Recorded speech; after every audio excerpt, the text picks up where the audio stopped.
the language was very apt. One of the substances Israel used in Gaza was the white phosphorus. Now, those of you in this room who go back a ways, you no doubt remember that Israel typically uses white phosphorus in its armed conflicts with its neighbors.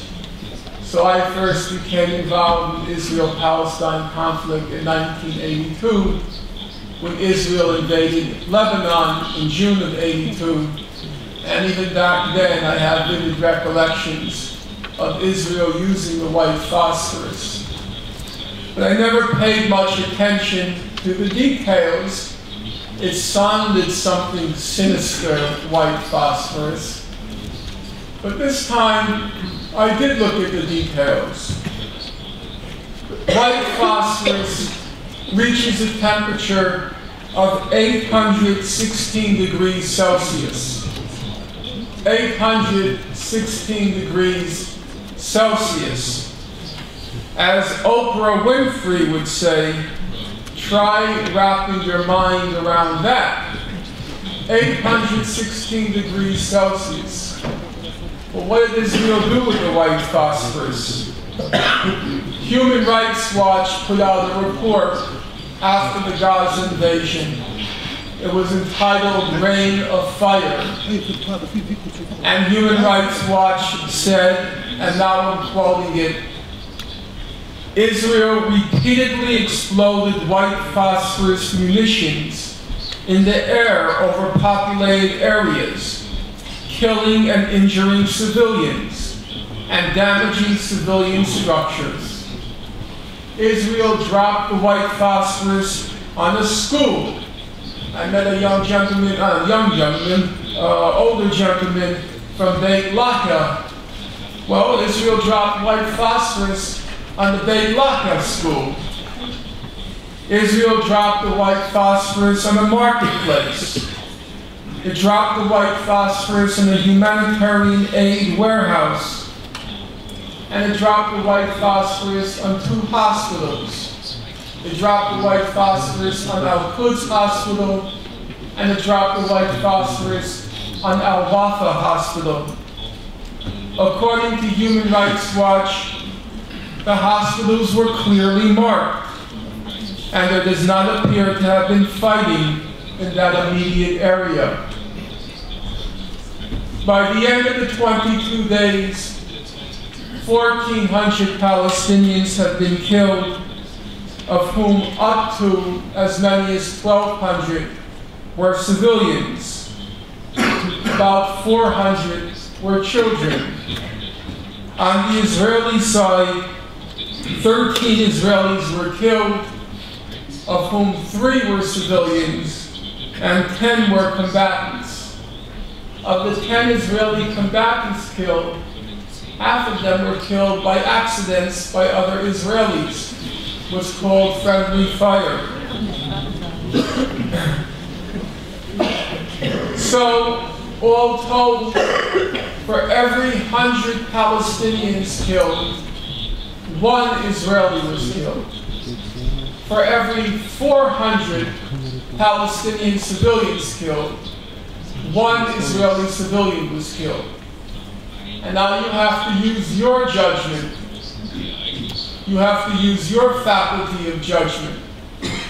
100 to 1, 400 to 1. Is that a war? Or is that a massacre? Massacre. Is that a war?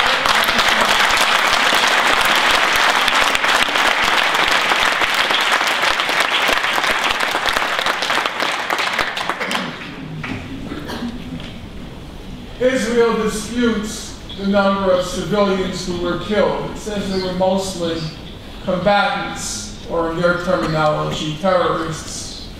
The numbers of the reputable human rights organizations dispute what Israel says. But even if what Israel said were true, it seems hardly to make a difference. Because how can you speak about combatants in Gaza when there was no combat in Gaza. It was just shooting fish in a barrel. And whether or not the fish were armed, or whether or not the fish wore uniforms or not, seems to be totally irrelevant when you look at what actually happened. But Israel has its explanations. It always does. It's very reasonable. So Israel said, if many civilians were killed in Gaza, it wasn't our fault.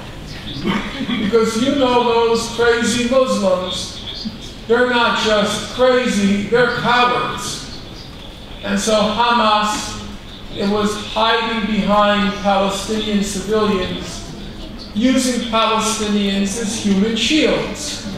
And if Israel killed many civilians, it's because they were forced to.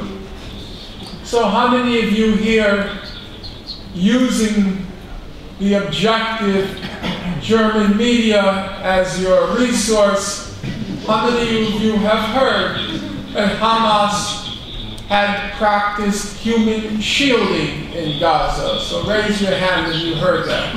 That Hamas was using Palestinians as human shields. So raise your hand up high. Okay, a large number. And in fact, all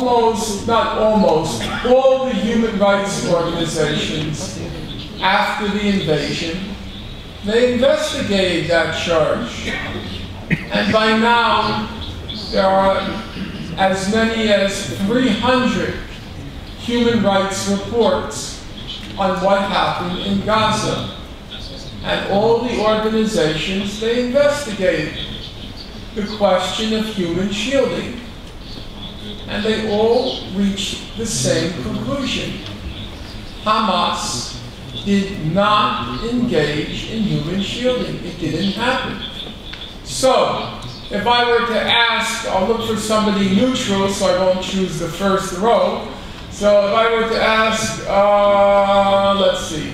If I were to ask this gentleman here, what would be considered, what's generally considered the most reputable human rights organization in the world, the most respected is Amnesty International.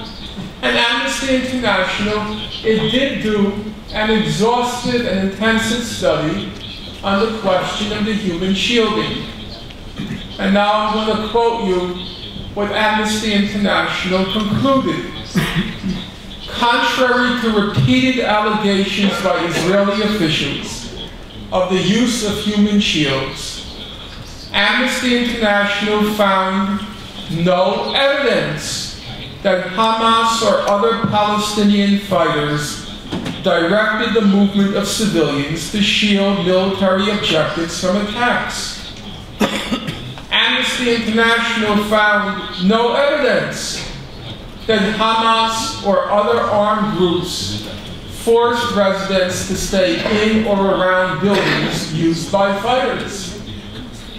Amnesty International found no evidence that fighters prevented residents from leaving buildings or areas which had been commandeered by militants.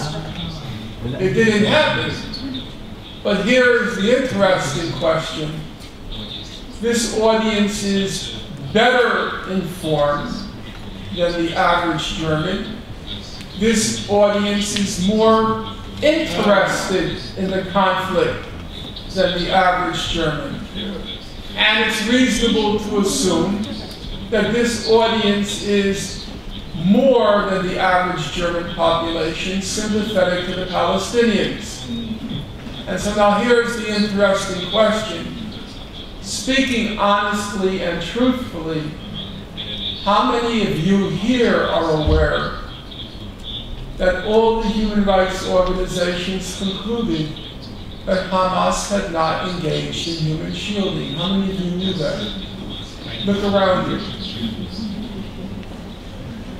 That tells you something about how one of the most basic facts, I won't say you're misinformed, I'll simply say you are not being told what the most reputable sources have found. The reputable sources, of course, they could be wrong, like all of us can be wrong. But you're not even being told what Amnesty International found, what Human Rights Watch found, what all the human rights organizations found. All you hear is what the Israeli propaganda says happened in Gaza. Amnesty International then said, even if it were true that Hamas had engaged in human shielding, even if it were true, which it's not, Amnesty said it still cannot explain all the deaths in Gaza. Why? Well, here's what Amnesty said. In the attacks that caused the greatest number of deaths and injuries, the Palestinian victims were not caught in the crossfire of battles between Palestinian militants and Israeli forces, nor were the Palestinian victims shielding militants or other legitimate targets. So the Palestinians who died were not in between Hamas and Israeli forces. They weren't being used as shields. How did they die? And this is what Amnesty said. Many were killed when their homes were bombed while they slept. Others were going about their daily activities in their homes, sitting in their yard, hanging the laundry on the roof, when they were targeted in airstrikes or tank shelling. How did the children die in Gaza? How did those 400 children die in Gaza?